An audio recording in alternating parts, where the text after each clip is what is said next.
दिव्या महत्वपूर्ण गद्यांशों की व्याख्या। मधु पर्व। एक, जन्म का अपराध। यदि वह अपराध है तो उसका मार्जन किस प्रकार संभव है? शास्त्र की शक्ति, धन की शक्ति, विद्या की शक्ति, कोई शक्ति जन्म को परिवर्तित नहीं कर सकती। कोई भी उपाय जन्म के अपराध का मार्जन नहीं कर सकता। जन्म के अन्याय का प्रतिकार क्या मनुष्य दैव से ले या उन लोगों से ले जिन्होंने अपने स्वार्थ के लिए जन्म से असत्य अधिकार की व्यवस्था निर्धारित की है? हीन कहे जाने वाले कुल में मेरा जन्म अपराध है, अथवा यह द्विज कुल में जन्मे अपदर्थ लोगों का अहंकार मात्र है? संदर्भ प्रस्तुत गदावतरण हिंदी की प्रगतिवादी उपन्यास परंपरा के शिखर पुरुष यशपाल द्वारा रचित प्रसिद्ध ऐतिहासिक उपन्यास दिव्या से लिया गया है। 1945 में रचित इस उपन्यास का केंद्रीय विषय नारी एवं वंचित वर्ग की समस्या का विश्लेषण है, जो तत्कालिक स्वाधीनता आंदोलन की सामाजिक स्वाधीनता की नई राह दिखलाता है। प्रसंग: जब पृथुसेन को दिव्या की शिविका निम्न कुल में उत्पन्न होने के कारण उठाने नहीं दिया जाता है तो अपने को आहत महसूस करता हुआ वह ऐसा कहता है। व्याख्या: पृथुसेन कहता है कि यदि मेरा निम्न कुल में पैदा होना जन्म का अपराध है तो इसका परिमार्जन कैसे हो सकता है? कोई तो उपाय होगा जो इस अपराध को परिमार्जित कर सके, लेकिन इस वर्णवादी समाज व्यवस्था में ऐसी कोई शक्ति यथा अस्त्र शस्त्र या विद्या रूपी शक्ति नहीं है जो इस अपराध को कम कर सके। तब यह सोचता है कि यदि ऐसी कोई शक्ति नहीं है तो फिर मनुष्य इस अपराध अन्याय का बदला किससे ले? ये भाग्य से या समाज के उन लोगों से जिन्होंने यह अन्यायपूर्ण व्यवस्था निर्मित की है? क्या वाकई निम्न कुल में मेरा जन्म अपराध है या द्विज कुल में जन्मे लोगों का अहंकार मात्र, जिन्होंने कुल व्यवस्था की विषमता का निर्माण किया? विशेषण पंक्तियों में यशपाल ने समाज की विषमता मूलक वर्ण व्यवस्था का निचोड़ प्रस्तुत किया है, जो केवल जन्म के आधार पर जीवन भर अन्याय को स्वीकृति प्रदान करती है। लेखक ने यथार्थ प्रश्न खड़ा किया है कि हर अपराध का परिमार्जन का कोई रास्ता होता है, लेकिन वर्णवादी व्यवस्था में यह नहीं है। भाषा तत्समयी होते हुए भी प्रभाव की दृष्टि से जानदार है। विराम चिन्हों का, प्रश्न चिन्हों का कुशल प्रयोग है। वर्णमूलक शोषण व्यवस्था पर रेणु प्रेमचंद, कबीर, नागार्जुन इत्यादि कई रचनाकारों ने भी सवाल खड़े किए हैं। धर्मस्थ का प्रसाद: एक मनुष्य समाज समय की नदी के तट पर स्थित वन सम्मान है। समय की नदी में आने वाले प्लावन इस वन की भूमि को उर्वरा कर रखते हैं। इसी प्रकार सागल के नगर समाज में परिवर्तन के अनेक प्लावन आए और भावनाओं और अनुभूतियों के उर्वरा स्तर समाज की भूमि पर छोड़ते गए। सागल के उसी समाज रूपी वन में वयोवृद्ध महापंडित धर्मस्थ देव शर्मा कालांतर से उपस्थित महान वट वृक्ष के समान थे। उनके कोई केश सशंश्रु और भुकुटी ही नहीं, शरीर के लोम भी श्वेत हो गए थे। बीतते समय ने उनके शरीर का सत्व शोषण कर उसे जर्जर कर दिया, परंतु अनुभूति के मूल तंतुओं द्वारा 100 वर्ष से अधिक समय तक समाज की भूमि से अनुभव का रस ग्रहण करते रहने से उनकी भावना सजग और प्रबल रही। संदर्भ प्रस्तुत गदावतरण हिंदी की प्रगतिवादी उपन्यास की परंपरा के शिखर पुरुष यशपाल द्वारा रचित प्रसिद्ध ऐतिहासिक उपन्यास दिव्या से लिया गया है। 1945 में रचित इस उपन्यास का केंद्रीय विषय नारी एवं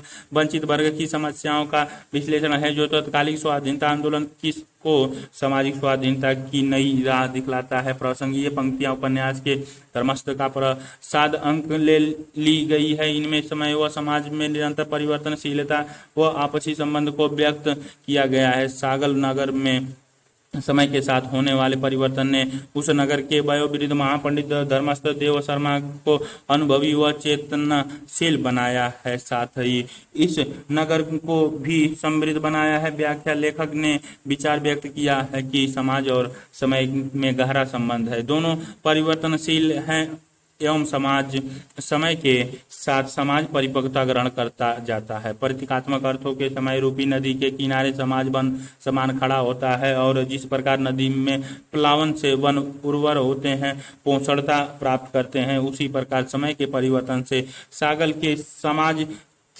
समाज ने भावनाओं व अनुभूति रूपी उर्वरता प्राप्त की है। सागल के धर्मस्थ देव शर्मा उसी समाज रूपी वन के वट वृक्ष हैं जिसने समय के अधिक परिवर्तनों व अनुभवों से गहरी अनुभूति प्राप्त की है। भले ही बीतते समय में उनके शरीर के सत्व को चूस लिया हो, लेकिन कभी समाज भूमि से अनुभव रूपी रस ग्रहण करने से उनकी भावना अब भी सजग व प्रबल है। विशेष लेखक ने समय व समाज का परिवर्तनशीलता व उनके पारस्परिक संबंध को व्यक्त किया है। यशपाल का मार्क्सवादी इतिहास बोध भी व्यक्त हुआ है कि परिवर्तन का सत्य ही इतिहास का तत्व है। सूत्र शैली का सुंदर प्रयोग किया गया है। मनुष्य समाज समय की नदी के तट पर स्थित है, समान है। गद्यांश की भाषा शैली बेहद प्रतीकात्मक है। भाषा तत्समयी है किंतु तत्समीपन का आतंक नहीं है, वह संप्रेषणीय है। समय व समाज के संबंध की व्याख्या गोदान में मालती मेहता संवाद में भी व्यक्त हुई है। दूसरा, धर्म स्थान कोई स्वयंभू और स्वतंत्र वस्तु नहीं है, वह केवल समाज की भावना और व्यवस्था की चिहा है। इतने समय पर्यंत न्याय की व्यवस्था देते रहने से मैं यही समझ पाया हूँ कि न्याय व्यवस्थापक के अधीन है। पूर्ण स्मृति तात के समय पैरव वंश और उनके सामंतगण के विचार और उनके अधिकारों और शक्ति की रक्षा का विधान ही न्याय था। विजयी मिलिंद के समय इन सबका अधिकारच्युत हो जाना न्याय था और महाराज मिलिंद और उनके समर्थक सामंत वर्ग और उनकी स्थिति और अधिकारों की रक्षा न्याय था।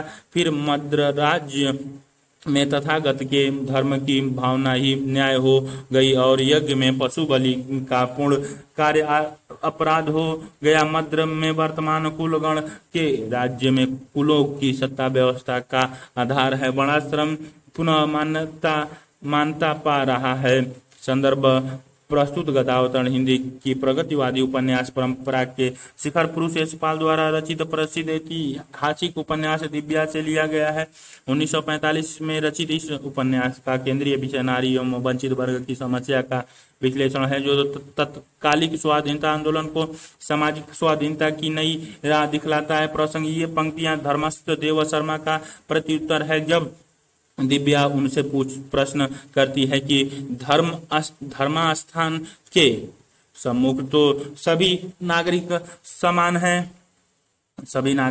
हैं। व्याख्या, धर्मस्थ देव शर्मा कहते हैं कि न्याय के लिए धर्मास्थान कोई स्वतंत्र व स्वयंभू वस्तु नहीं है। धर्मस्थान केवल समाज की सामूहिक भावना व सामाजिक व्यवस्था की अभिव्यक्ति ही है। वे न्याय व्यवस्था को समझाते हुए कहते हैं कि न्याय व्यवस्था हमेशा वस्तुनिष्ठा नहीं आत्मनिष्ठा रही है और यह हमेशा व्यवस्थापक के अधीन रही है। अलग अलग समय में प्रभावशाली व्यवस्थाओं के विचार ही न्याय रहे हैं। जैसे पैरव वंश के समय सामंतों के विचार शक्ति व उनके अधिकारों की शक्ति ही न्याय थी, उसी प्रकार मिलिंद के समय मिलिंद के विचार समर्थकों व उनकी शक्ति की रक्षा न्याय थी। मध्य राज्य में बौद्ध धर्म की रक्षा न्याय हो गई और इसी प्रकार वर्तमान में वर्णाश्रम व्यवस्था का पालन ही न्याय बनता जा रहा है। विशेष यशपाल ने न्याय व्यवस्था का यथार्थपूर्ण पर्दाफाश किया है। यशपाल के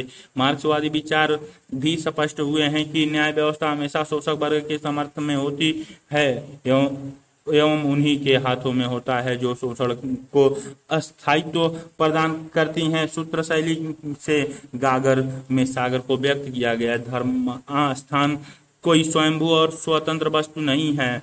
उदाहरण शैली का युक्त प्रयोग कथ्य को वैध बनाता है। गद्यांश की भाषा शैली ऐतिहासिक कथानक के कारण तत्समी है, लेकिन संप्रेषणीय अनेक रचनाकारों ने न्याय व्यवस्था की इन्हीं खामियों पर सवाल खड़े किए हैं। गोदान में धनिया कहती हैं, सुराज मिलेगा धर्म से, न्याय से, अन्याय से नहीं।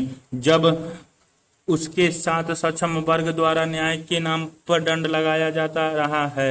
विश्व इतिहास में विचारधाराओं से यह स्पष्ट है कि न्याय कभी स्वतंत्र व वस्तुनिष्ठ नहीं रही है। वर्तमान में भी विधि आयोग के अनुसार 70% सजाएं समाज के निम्न वर्ग को ही मिलती हैं। प्रेस्थ अवसर एक अवसर के देवता का मुख सन्मुख लटके केसों में छिपा रहता है। उसे पहचानना कठिन होता है, परंतु उसे बस किया जा सकता है तो केवल अग्र केसों से पकड़कर। अवसर के सिर का पिछला भाग केसहीन है। सामने से निकल जाने पर उसे सभी पहचान लेते हैं, परंतु गंजे सिर पर हाथ मारने से कुछ हाथ नहीं आता। संदर्भ प्रस्तुत गद्यांश यशपाल द्वारा रचित उपन्यास दिव्या से लिया गया है। प्रसंग यह प्रेस्थ अपने पुत्र पृथुसेन को निराशा से उबारने के लिए अवसर को पहचान कर उसका सदुपयोग करने के लिए कह रहा है। व्याख्या प्रेस्थ पृथुसेन को उत्साहित करना चाहता है, इसी कारण समझाता है कि अवसर सदैव छिपे हुए रूप में आता है। जब वह मनुष्य के सामने होता है तभी उसे पहचान कर उसका अपने हित में प्रयोग किया जा सकता है। इसीलिए सतर्क और उत्साही होना आवश्यक है। जैसे किसी गंजे व्यक्ति के बालों को नहीं पकड़ सकते, उसी प्रकार अवसर के बीत जाने पर उसे पकड़ा नहीं जा सकता। अवसर के चले जाने पर सभी उसे पहचान तो लेते हैं, किंतु पछताने के सिवा हाथ कुछ भी नहीं आता। इसीलिए मनुष्य को सदैव सम्मुख आए अवसरों की पहचान करने का प्रयत्न करना चाहिए। विशेष इस अवसर के प्रति सतर्कता का जागरूकता हेतु प्रेरित कर रहा है। वाक्य विन्यास कसा हुआ है। दूसरा, दिव्यों में मृत्यु से भय नहीं मानता। मृत्यु क्या है? अस्तित्व का अंत, जिसका अस्तित्व नहीं, जिसे अनुभूति नहीं, वह भय भी अनुभव नहीं कर सकता। भय है जीवित रह कर पीड़ा और पराभव सहने में। भय है जीवन भर की पीड़ा और पराभव से तुम्हें अंक में लेकर समाप्त हो जाने से कौन इच्छा अपूर्ण रह जाएगी। फिर उसमें भय क्या? वह सुखद अस्तित्व का सुखद अंत है। परंतु मैं युद्ध में पराक्रांत होकर, पराभूत होकर जीवन भर तिल तिल कर मरने की कल्पना सहन नहीं कर सकता। जीवन की सार्थकता अधिकार और सामर्थ्य में ही है। संदर्भ प्रस्तुत गदा अवतरण हिंदी की प्रगतिवादी उपन्यास परंपरा के शिखर पुरुष यशपाल द्वारा रचित प्रसिद्ध ऐतिहासिक उपन्यास दिव्या से लिया गया। 1945 में रचित इस उपन्यास का केंद्रीय विषय नारी एवं वंचित वर्ग की समस्याओं का विश्लेषण है, जो तत्कालीन स्वाधीनता आंदोलन को सामाजिक स्वाधीनता की नई राह दिखलाता है। प्रसंग ये पंक्तियां पृथुसेन दिव्या से प्रणय करते हुए युद्ध की विभीषिका के परिणाम से सोचते हुए कहते हैं।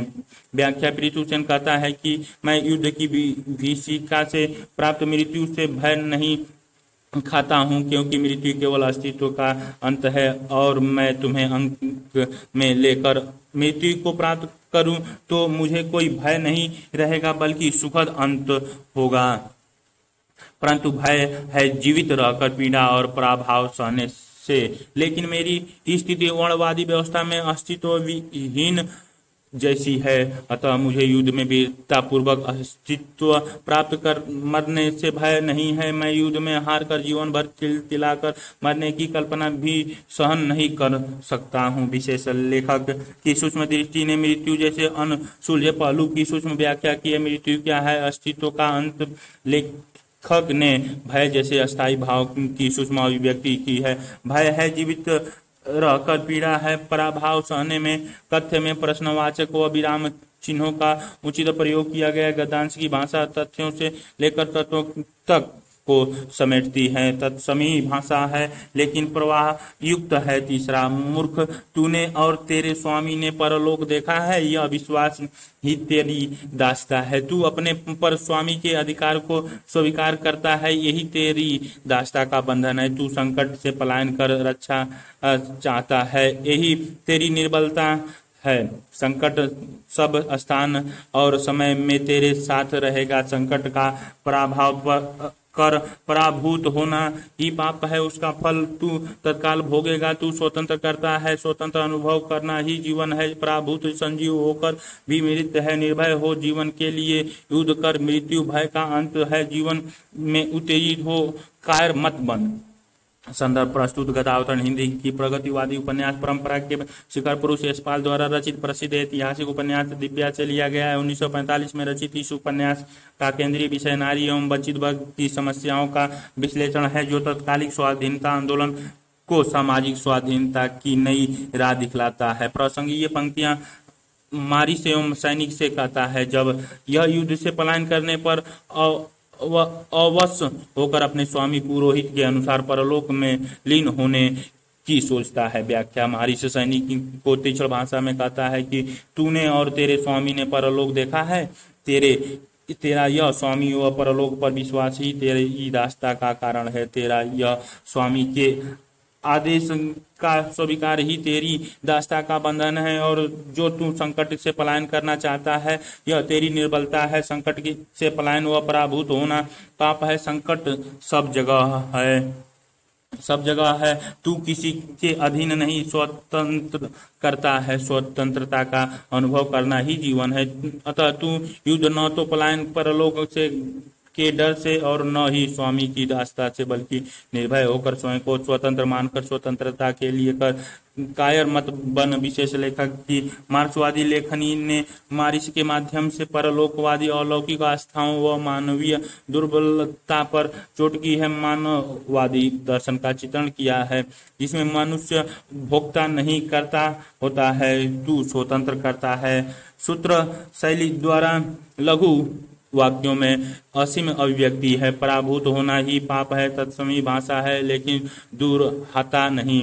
परलोकवादी आस्था पर चोट मारी ने अन्यत्र भी की है। भाग्य का अर्थ है मनुष्य की विवशता। प्रसन्न शैली का सटीक प्रयोग है। चौथा, तुम भी मूर्ख हो, तुम समझते हो सेवा करने के लिए ही तुम्हारा जन्म हुआ है, यही तुम्हारी भाग्य है। दूसरों के स्वार्थ साधने के लिए तुम मनुष्य नहीं बने हो, उस कार्य के लिए पशु है। अपने लिए लड़ो। समांत और आचार्य अपने लिए लड़ते हैं।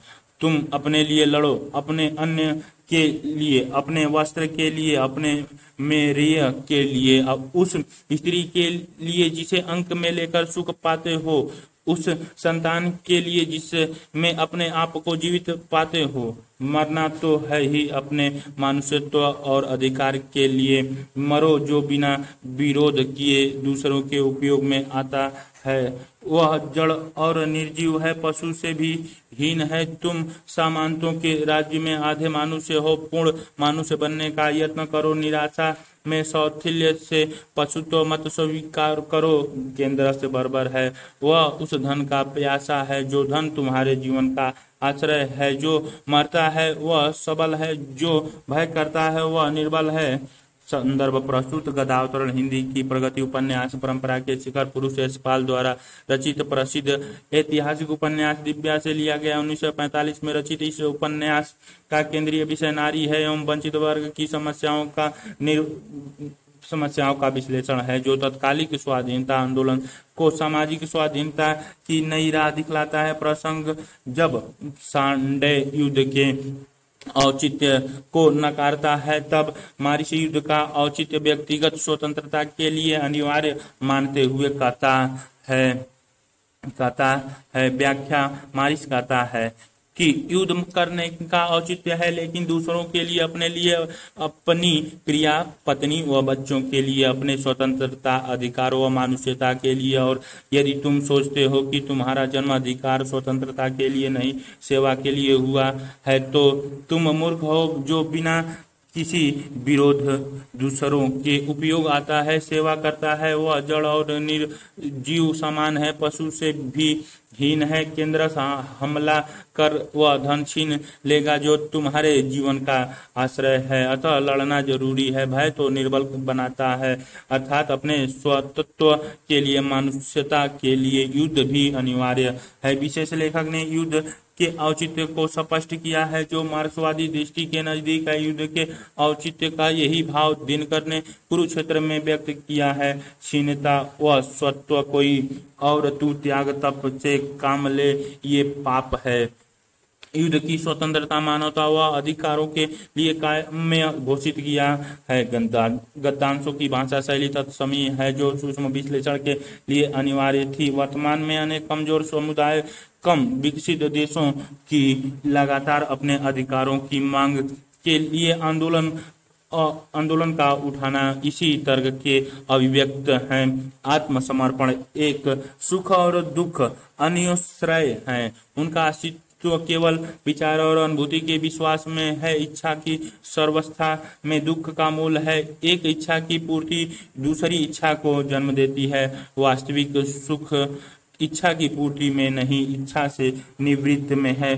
संदर्भ प्रस्तुत गदावतरण हिंदी की प्रगतिवादी उपन्यास परंपरा के शिखर पुरुष यशपाल द्वारा रचित प्रसिद्ध ऐतिहासिक उपन्यास दिव्या से लिया गया है। 1945 में रचित इस उपन्यास का केंद्रीय विषय नारी का वंचित वर्ग की समस्याओं का विश्लेषण है, जो तत्कालिक स्वाधीनता आंदोलन को सामाजिक स्वाधीनता की नई राह दिखलाता है। प्रसंग जब दिव्या के दिन अवसाद और क्षोभ में बीत रहे थे, उसी दुख के समय में वैद्यवर स्थविर चिवुक के द्वारा कहे शब्द याद आते हैं। व्याख्या दिव्या को याद आता है कि चिवुक ने कहा था कि सुख व दुख अन्योत्राय है, अर्थात सुख बिना दुख व दुख के बिना सुख नहीं आते हैं। और सुख व दुख की अनुभूति तभी होती है जब हम उस पर विश्वास कर महसूस करने लगते हैं। इच्छा ही सभी दुखों का मूल कारण है, क्योंकि एक इच्छा की पूर्ति दूसरी इच्छा को जन्म देती है एवं इससे पुनः दुख उत्पन्न होता है। अतः इच्छाओं की पूर्ति नहीं बल्कि निवृत्ति ही वास्तविक सुख है। विशेष यशपाल ने दुखों के विषय में गौतम बुद्ध के विचारों को कथ्य में ढाला है। बुद्ध ने कहा था, तृष्णा सभी दुखों का मूल है। दुखों के लिए इच्छाओं की निवृत्ति मार्ग को महत्व दिया है।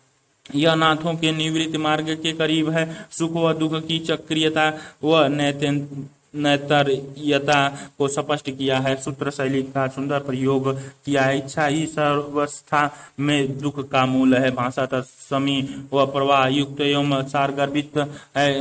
विकट वास्तव ओ एक स्थविर चिवुक की चमत्कारिक औषधि और कंधारी फलों के रस से शरीर में शीघ्र ही रस वृद्धि होकर पृथुसेन की प्राण शक्ति सामर्थ्य अनुभव करने लगी। उसी अनुपात में दिव्या की स्मृति और उसके लिए व्याकुलता का वेग बढ़ने लगा। जीवन का पांसा फेंक कर प्राप्त की हुई सफलता दिव्या के अभाव में उस निस्सार जान पड़ने लगी। संदर्भ प्रस्तुत गद्यांश यशपाल द्वारा रचित उपन्यास दिव्या के विकट वास्तव खंड से लिया गया है। प्रसंग युद्ध में घायल पृथुसेन का महल में उपचार हो रहा है। दिव्या के आने पर वे स्वास्थ्य लाभ लेते हुए नींद में थे, इसीलिए कुछ क्षण ठहरने के पश्चात दिव्या वापस चली जाती है। निद्रा भंग होने पर जब यह समाचार पृथुसेन को दिया जाता है तो उनका मन बहुत ही व्याकुल हो व उपेक्षित महसूस करने लगता है। व्याख्या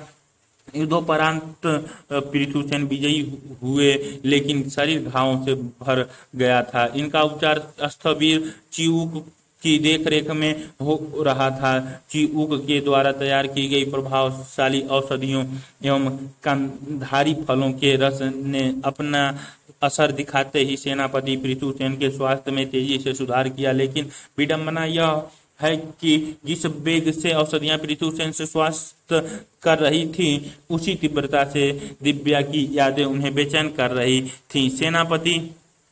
सेनापति पृथुसेन का मन व्यथित इस बात पर था कि विजय का यह हर्षोल्लास जिसे उसने अपनी जान की बाजी लगाकर हासिल की, वह दिव्या की अनुपस्थिति में अधूरा था। विशेष वातावरण में प्रेम भावना, बलिदान तथा मानसिक आस्था और स्वाभाविक चित्रण है। भाषा परिवेश अनुकूल प्रभावी है। दूसरा, देवताओं ने प्रसन्न होकर तुम्हें विद्या, बुद्धि, कौशल, धन और रण में विजय का सम्मान दिया है। समय पर वे देवता तुम्हें स्त्री सुख में भी कृपणता न करेंगे।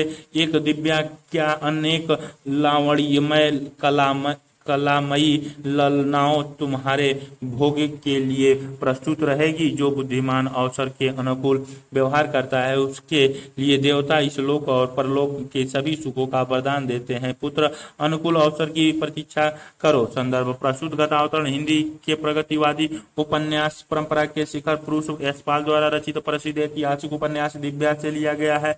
1945 में रचित इस उपन्यास का केंद्रीय विषय नारी व वंचित वर्ग की समस्याओं का विश्लेषण है, जो तत्कालिक स्वाधीनता आंदोलन को सामाजिक स्वाधीनता की नई राह दिखलाता है। प्रसंग, जब पृथु सेन अस्वस्थ होने पर भी महापंडित धर्मस्थ की पौत्री दिव्या से विवाह कार्य को अविलंब पूर्ण करने की तत्परता जाहिर करता है, तब उसके पिता महाश्रेष्ठी प्रशस्त उसे अनुकूल अवसर की प्रतीक्षा करने की सलाह देते हैं। व्याख्या प्रस्थ ऋतुसेन को विवाह के लिए जल्दीबाजी न कर अनुकूल अवसर की प्रतीक्षा करने की सलाह देते हैं। वे कहते हैं कि देवताओं ने उसे धन, अस्त्र, शस्त्र, विद्या व रण में विजय का सम्मान भी दिया है, तो अवसर आने पर तुम्हें स्त्री सुख भी प्रदान करेंगे और जब अवसर आएगा तब तुम्हें एक दिव्या क्या अनेक सुंदर स्त्रियां भोग के लिए प्राप्त होंगी। जो बुद्धिमान व्यक्ति अवसर के अनुसार व्यवहार करता है उसके लिए देवता भी लोक परलोक के सभी सुखों को प्रदान करते हैं। विशेष यशपाल ने प्रेस्त के माध्यम से अवसरवादी व्यक्तियों के चरित्र को व्यक्त किया है। नारी के प्रति प्रेस्त की पुरुषवादी सामंतवादी सोच व्यक्त हुई है। वो जहां नारी को केवल भोग का साधन माना गया है, तत्सम शब्दावली का सटीक प्रयोग हुआ है तथा वह सारगर्भित है। अन्य विरामों का सुंदर प्रयोग पाठक के लिए कथ्य की प्रभाव क्षमता को बढ़ाता है।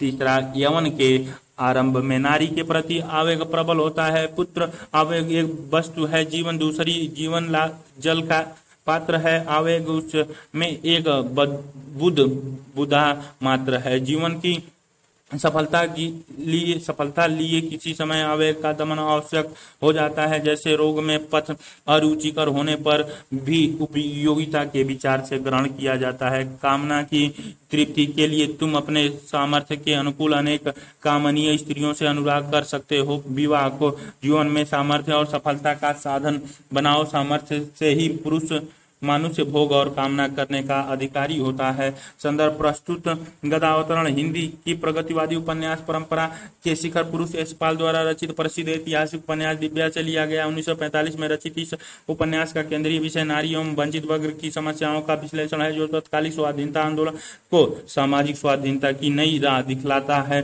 प्रसंग, पृथु सेन दिव्या से प्रेम के कारण पिता द्वारा दूसरी कन्या से विवाह प्रस्ताव को अस्वीकार कर देता है। तब उसके पिता श्रेष्ठी प्रेस्थ उसे समझाते हुए कहते हैं कि जीवन की सफलता के लिए मन के आवेग पर नियंत्रण आवश्यक है। व्याख्या, श्रेष्ठी प्रेस्थ अपने पुत्र पृथु सेन से कहते हैं कि यदि किसी व्यक्ति को जीवन में सफलता प्राप्त करनी है तो उसे आवेग पर नियंत्रण रखना अवश्य है। यह सही है कि यवन में नारी के प्रति प्रबल आवेग होता है, परंतु आवेग में जीवन की सफलता संभव नहीं है। उन्हें दोनों अलग हैं। उदाहरणतः यदि जीवन जल पात्र है तो आवेग उसमें बुधा मात्र है, अर्थात आवेग रूपी बुधा क्षणिक है एवं उसमें जल पात्र रूपी जल की नियति तय नहीं होती। श्रेष्ठी कहता है कि काम की तृप्ति के लिए तुम अपने सामर्थ्य से कमनीय स्त्रियों से प्रेम कर सकते हो, लेकिन विवाह को समर्थन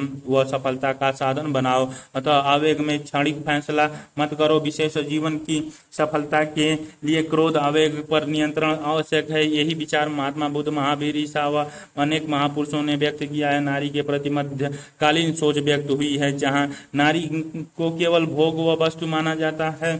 कथ्य की भाषा सहज, सारगर्भित व विश्लेषणात्मक है। उदाहरण शैली का कथ्य को प्रभावी व स्पष्ट बनाने में सुंदर प्रयोग किया गया है। चौथा, स्त्री जीवन की पूर्ति नहीं, जीवन की पूर्ति एक उपकरण और साधन मात्र है। सामर्थ्यवान सफल मनुष्य अनेक स्त्रियां प्राप्त कर सकता है, परंतु सफलता के अवसर जीवन में अनेक नहीं आते। पुत्र संसार में बल ही प्रधान है, धन बल और जन बल।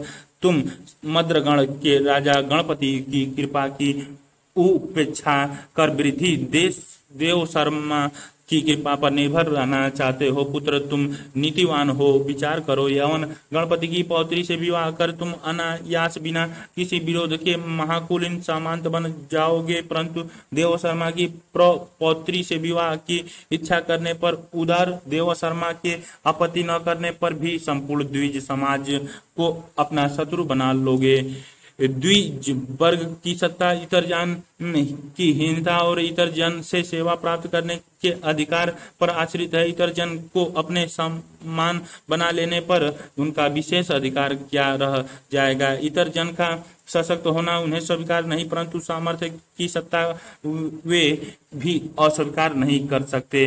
हम किसी को शत्रु क्यों बनाए पुत्र, हमें शत्रुओं की नहीं मित्रों और सहायकों की आवश्यकता है। संदर्भ प्रस्तुत गदावतरण हिंदी की प्रगतिवादी उपन्यास परंपरा के शिखर पुरुष यशपाल द्वारा रचित प्रसिद्ध ऐतिहासिक उपन्यास दिव्या से लिया गया है। 1945 में रचित इस उपन्यास का केंद्रीय विषय नारी एवं वंचित वर्ग की समस्याओं का विश्लेषण है, जो तत्कालिक स्वाधीनता आंदोलन को सामाजिक स्वाधीनता की नई राह दिखलाता है। प्रसंग दिव्या के प्रेम को पाने को आतुर पृथ्वीसेन को समझाते हुए उसके पिता प्रेस्ट से पहले जीवन की सफलता प्राप्त करने पर बल देते हैं, साथ ही दिव्या से शादी करने पर उत्पन्न होने वाली समस्या की ओर इशारा करते हैं। व्याख्या प्रस्तुत कहते हैं कि स्त्री जीवन की पूर्ति नहीं, जीवन की पूर्ति का साधन मात्र है और सामर्थ्यवान पुरुष मनुष्य अनेक स्त्रियां प्राप्त कर सकता है। इसीलिए सफलता के लिए स्त्री को उपकरण की तरह उपयोग कर ही सफल बना जा सकता है। तुम पृथुसेन राजा गणपति की पुत्री की उपेक्षा कर द्विज धर्मस्थ देव शर्मा की पौत्री दिव्या से विवाह करना चाहते हो। यह दोनों प्रकार के नुकसानदायक है। प्रथम, तुम महासामंत नहीं बन पाओगे। दूसरा, संपूर्ण द्विज कुल से दुश्मनी मोल लेनी पड़ेगी, क्योंकि द्विज कुल अपने से इतर निम्न कुल को कभी भी बराबरी पर नहीं आने देगा न चाहेगा, इससे उनका विशेषाधिकार नहीं रहेगा। इसीलिए तुम शत्रु नहीं बल्कि गणपति की पुत्री से विवाह कर यश जन बल धन बल प्राप्त करो। विशेष यशपाल ने प्रेस्त के कथन से नारी के प्रति सामंतवादी व मध्यकालीन दृष्टिकोण को व्यक्त किया है कि स्त्री केवल मनुष्य नहीं, जीवन की पूर्ति भोग का साधन है। लेखक ने वर्णवादी व्यवस्था को बनाए रखने वाला व्यवस्था को भी चित्रित किया है। गद्यांश की भाषा तत्समी है लेकिन प्रवाहमय व भावपूर्ण है। वर्तमान समय में भी नारी के प्रति यह मध्यकालीन सोच पूर्णतः नहीं बदलती है। 5, तुम मेरे संपूर्ण जीवन के प्रयत्नों को, अपने वंश के भविष्य को एक युवती के मोह में नष्ट कर देना चाहते हो। महापंडित चाणक्य ने कहा है, आत्मन सततः संच्छेद दौरपि धनरपि पुत्र। स्त्री भोग्य है, मति भ्रम होने पर मोह में पुरुष स्त्री के लिए बलिदान होने लगता है। वत्स्य, ऐसी ही परिस्थितियों में नीतिज्ञ महत्वाकांक्षी और परलोक कामी पुरुष के लिए नारी को पतन का द्वार कहते हैं। संदर्भ प्रस्तुत गद्यावतरण हिंदी की प्रगतिवादी उपन्यास परंपरा के शिखर पुरुष यशपाल द्वारा रचित प्रसिद्ध ऐतिहासिक उपन्यास दिव्या से लिया गया। 1945 में रचित इस उपन्यास का केंद्रीय विषय नारी और वंचित वर्ग की समस्याओं का विश्लेषण है, जो तत्कालिक स्वाधीनता आंदोलन को सामाजिक स्वाधीनता की नई राह दिखलाता है। प्रसंग, ये पंक्तियां प्रेस्त द्वारा पृथुसेन से कही गई हैं जब वह दिव्या से प्रेम के कारण गणपति की पुत्री से विवाह के प्रस्ताव को ठुकरा देता है। व्याख्या प्रेस्त कहता है कि पृथुसेन, तुम गणपति की पुत्री का विवाह प्रस्ताव ठुकरा कर अच्छा नहीं कर रहे हो। तुम इसे से मेरे जीवन भर के प्रयत्नों व अपने वंश के उच्च कुल में ज्ञापित होने के भविष्य को एक युवती दिव्या के मोह में नष्ट कर देना चाहते हो। पुत्र, स्त्री केवल भोग्य है, उसके लिए सामर्थ्य का त्याग मत करो। यह त्याग व बलिदान मानव मति भ्रम होने पर ही करता है। इसीलिए ऐसी परिस्थितियों में नीतिज्ञ पुरुष के अविवेक हो जाने के कारण ही नारी को पतन का द्वार कहा गया है। विशेष यशपाल ने इन पंक्तियों के माध्यम से नारी के प्रति मध्यकालीन मानसिकता का चित्रण किया है। इनमें भावनात्मक प्रेम को निम्न व उपयोगितामूलक संबंधों को अधिक महत्व दिया गया है। यह अति आधुनिक होते जा रहे समाज की भी विडंबना होती जा रही है। संस्कृत की सूक्तियों का सुंदर प्रयोग किया गया है। आत्मन सतत संचेत दौरेरपि धनरपि सूत्र शैली का सुंदर प्रयोग किया गया है। मति भ्रम होने पर मोह में पुरुष स्त्री के लिए बलिदान होने लगता है। भाषा शैली तत्समय जो इतिहास मूलक आवरण व सूक्ष्म विचार को धारण कर पाती है। हा कुलीन धन सब से बड़ा कुल है, महाश्रेष्ठी प्रयस्त का कुल है। वक्ष पर अस्त्र प्रहार सहने वाले सेनापति पृथुसेन के सैनिकों को कौन अकुलीन कहता है? नारी का कुल क्या है? उसे भोगने वाले पुरुष के कुल से नारी का कुल होता है। दर्व के कुलीन के हृदय पर पांव रख कर छीनी हुई सत स्वर्ण मुद्रा अभी सूर विक्र की बसी में समाप्त नहीं हुई। विक्र ने दर्व की भय से कंपित महाकुलीन सुंदरियों का भोग उनके रजत पर्यकों पर किया है। कुलीन सुंदरी बोलो, तुम्हारे सहवास का क्या मूल्य है? यदि तुम वासुमाला और मलिका भी हो तो भी स्वर्ण का दंड तुम्हारे द्वार पर खड़े प्रतिहारियों के खंग को नत कर देगा। तुम स्वयं उसके सम्मुख विनती प्रार्थनीय हो जाओगी। सुंदरी, मेरे मुख से मेरिया की कटुगंध नहीं, दक्षी का मधुर सुवास सूंघो, जो तुम्हारे प्रसाधन उपचार से सुवासित शरीर के स्वेद के समान प्रिय है। संदर्भ प्रस्तुत गदावतरण हिंदी की प्रगतिवादी उपन्यास की परंपरा के शिखर पुरुष यशपाल द्वारा रचित प्रसिद्ध ऐतिहासिक उपन्यास दिव्या से लिया गया है। 1945 में रचित इस उपन्यास का केंद्रीय विषय नारी एवं वंचित वर्ग की समस्याओं का विश्लेषण है, जो तत्कालिक स्वाधीनता आंदोलन को सामाजिक स्वाधीनता की नई राह दिखलाता है। प्रसंग शिविका में जाति कुलीन नारी दिव्या के साथ मातल वक्र भोग की इच्छा व्यक्त करता है, तब शिविका वाहक इसके गंभीर परिणाम होने का संकेत करता है। इस पर व्यंग करता हुआ माताल उपयुक्त बातें करता है। व्याख्या: जब शिविका का वाहक मत्ताल को सचेत करता है कि शिविका में कुलीन स्त्रियों और उसे उसका दंड मिलेगा, तब मत्ताल कहता है कि कुलीन दे केवल धन बल से होता है। महाश्रेष्ठी प्रस्त व सेनापति पृथु सेन के निम्न कुल के होने के कारण भी उसके धन बल के कारण उन्हें कोई अकुलीन नहीं कहता है। पुनः वह कहता है कि नारी का कुल तो केवल उसके भोगने वाले पुरुषों का कुल होता है। इसीलिए स्त्रियों, तुम बताओ, तुम्हारे साथ सहवास का मूल्य क्या है? और स्वर्ण रूपी मूल्य के समान सभी क्रय होते हैं, चाहे वसुमाला हो या मल्लिका। इसीलिए अपना मूल्य बताकर मेरी मुख की मधुर सांसों में समर्पण कर दो। विशेष लेखक ने ऐतिहासिक काल में भी धन के महत्व को कुल से श्रेष्ठ बताने का प्रयास किया है। पुनः नारी के प्रति भेदवादी नजरिया है। नारी का स्वत्व युक्ति व्यक्तित्व स्वीकार नहीं है। सूत्र शैली समीप में असीम को समेटती है। धन सबसे बड़ा कुल है। भाषा शैली में गहरा तत्व समीपन है। हालांकि यह प्रभाव अर्थव्यवस्था को बाधित नहीं करता है। तुलना धन की महत्ता गोदान में खन्ना व मालती के माध्यम से व्यक्त की गई है। वर्तमान में आधुनिक पूंजीवादी बाजारवादी अर्थव्यवस्था में भी धन अर्थ का महत्व कुल धर्म जाति से अधिक हो गया है। साथ नारी का यह अहंकार क्या मूल है तेरे अभिमान का? तुझे अहंकार है कुलीन पुरुष की भोग्य होने का। युद्धपति विक्र के दर्व में कुलीन का सिर अपने पद में कुचला है। उसने अपना भारी यवन जूता शिला मंडित पथ पर पटका। तुझे रजत के परियक और कौशय के बिस्तरों पर कुलीन धनी पुरुषों द्वारा भोगी जाने का गर्व है। तेरी भांति अनेक शिविकारोही अभिमानी कामिनियों का मर्दन विक्र ने अपने अंगों से किया है। दंत किटा कर कमर से बोझल बसी खींचकर अधर में दिखाकर विक्र ने ऊंचे स्वर में पुकारा, मैं तेरे अहंकार का मूल्य दे सकता हूँ। संदर्भ प्रस्तुत गदावतरण हिंदी की प्रगतिवादी उपन्यास परंपरा के शिखर पुरुष यशपाल द्वारा रचित प्रसिद्ध ऐतिहासिक उपन्यास दिव्या से लिया गया। 1945 में रचित इस उपन्यास का केंद्रीय विषय नारी एवं वंचित वर्ग की समस्याओं का विश्लेषण है, जो तत्कालिक स्वाधीनता आंदोलन को सामाजिक स्वाधीनता की नई राह दिखलाता है। प्रसंग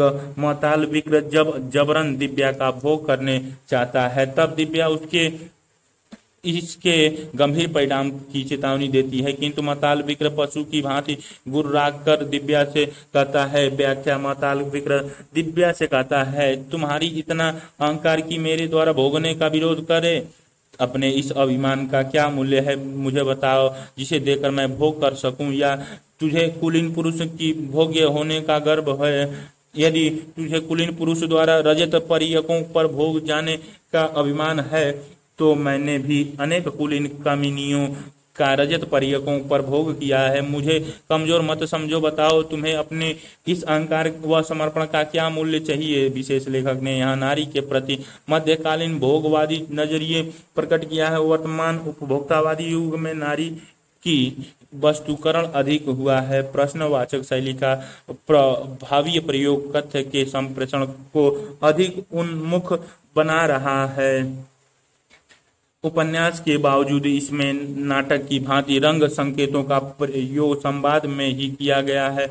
उसने अपना भारी यौवन जूता शिला मंडित पथ पर पटका। गद्यांश की भाषा शैली तत्समी होने पर भी प्रभाव की दृष्टि से जानदार है। 8 किससे भय है? भय किससे नहीं है? मोहताल विक्र से भय है, पृथुसेन से भय नहीं किया था, क्या हुआ? विक्र से भय किस कारण नारी है? क्या मोहताल विक्र ठीक ही कहता है? अम्मा कठोर धीर, रुद्र धीर, कोमल पृथुसेन अभद्र मारिस और मोहताल विक्र नारी के लिए सब समान है। जो भोग्य बनने के लिए उत्पन्न हुई है, उसके लिए अन्यत्र शरण कहाँ? उसे बस भोगेंगे ही। भय किससे नहीं? क्या तो तात से भय नहीं? महापितृव्य से भय नहीं? वे मुझे आर्य रुद्र धीर को देना चाहते थे। मैंने स्वेच्छा से पृथुसेन को समर्पण किया। उसका फल यह है कि अम्मा क्या उपाय है?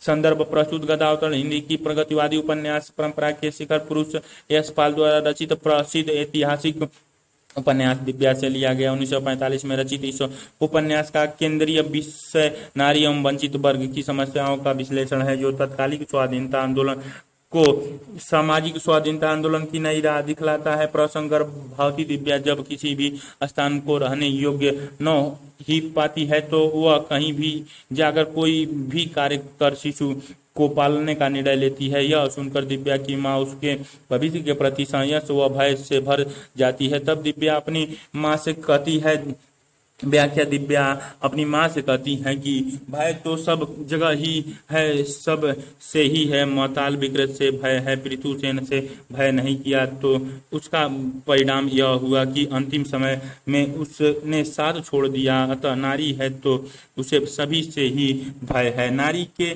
लिए कठोर, रुद्र धीर, मोहताल विक्र, मारिस, पृथुसेन सभी समान है। सब उसे भोगेंगे ही, बाहरी नहीं बल्कि नारी को तो परिवार के लोग से भी भय है। मुझे तात महापितृव्य सभी जबरन रुद्रधीर को देना चाहते थे, मुझे उनसे भय है। अतः जब तक नारी केवल भोग्या या वस्तु है, तब तक सबसे ही भय है। विशेष इन पंक्तियों के माध्यम से नारी के प्रति शोषण व नारी के भय का बहुआयामी जीवंत चित्रण किया है। भय किससे नहीं है?